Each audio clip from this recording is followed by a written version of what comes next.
กองบัญชาการปกสแขวงหัวพันก็ได้มีการจัดพิธีปาฐกถาหวนขึ้นมูลเสื้อวันสร้างตั้งกำลังป้องกันความสงบครบรอบ64 ปีเช่นเดียวกัน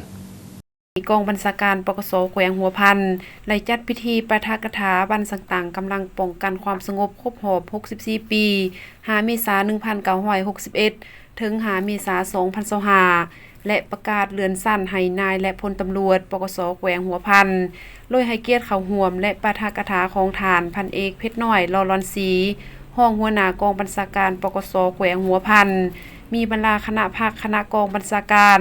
หัวหน้าห้อง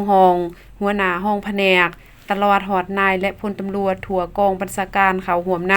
ำท่านนายกให้เห็นถึงการกำเนิดและเติบใหญ่ขยายตัวของกำลังป้องกันความสงบตลอดระยะ64 ปีการกำเนิดของกำลังป้องกันความสงบประชาชนลาวแม้นมีความหมายความสำคัญ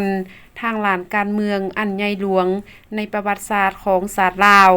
และแม้นเหตุการณ์ประวัติศาสตร์หนึ่งที่สำคัญของศาสตร์แม่นบาดกล่าวขยายตัวของการปฏิบัติแม่นกำลังประกอบอาวุธปฏิบัติหนึ่งที่แหลมคมของพรรคเพื่อปกปักรักษาพรรครัฐปกป้องแนวทางและปกป้องอุดมการณ์สังคมนิยมแม่นกำลังที่มีการจัดตั้งนำพาบรรษาศึกษาอบรมโดยกงเด็ดขาดและหอบหลานจากพรรคประชาชนปฏิบัติลาวมีความบริสุทธิ์จงรักภักดีต่อประเทศชาติต่อพรรคต่อประชาชนและเพื่อรับใช้สิทธิผลประโยชน์ของประชาชนอย่างแท้จริงแม่นกำลังป้องกันความสงบประชาชนลาวบรรดาเผ่าเป็นกำลังหลักแรงในการปกปักรักษาความสงบความเป็นระเบียบเรียบร้อยและปลอดภัยของสังคมทั้งนี้ก็เพื่อเฮ็ดให้นายและพลตำรวจไล่รับผู้เสื่อมซึมอย่างเลิกซึ้งต่อมูลเสือแห่งการเติบใหญ่เข้มแข็ง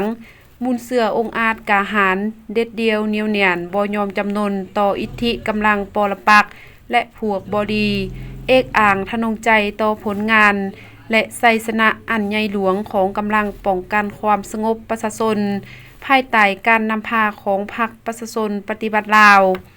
ในพิธีฐานพันโทคำศรีศรีละวงศ์ห้องหัวหน้าห้องการเมือง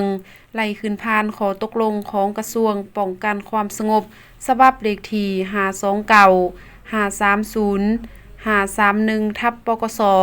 ลงบันที26 มีนาคม 2025ขอตกลงของกรมใหญ่การเมืองฉบับเลขที่1470กมปสลงบันที25 มีนาคม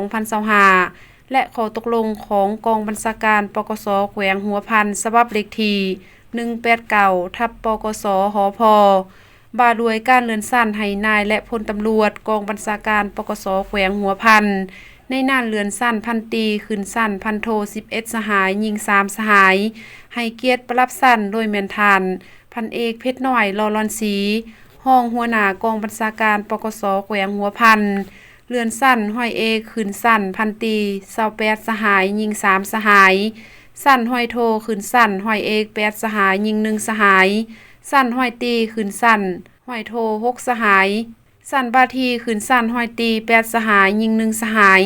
สั้น10 เอกขึ้นสั้นบาที2 สหายและเลื่อนสั้น10 โทขึ้น10 เอก4 สหายยิง1 สหายให้เกียรติประรับสั้นโดยแม่นทานพันโทวงพันธ์แก้วเพียงคำหัวหน้าห้องการเมืองปกสแขวงหัวพัน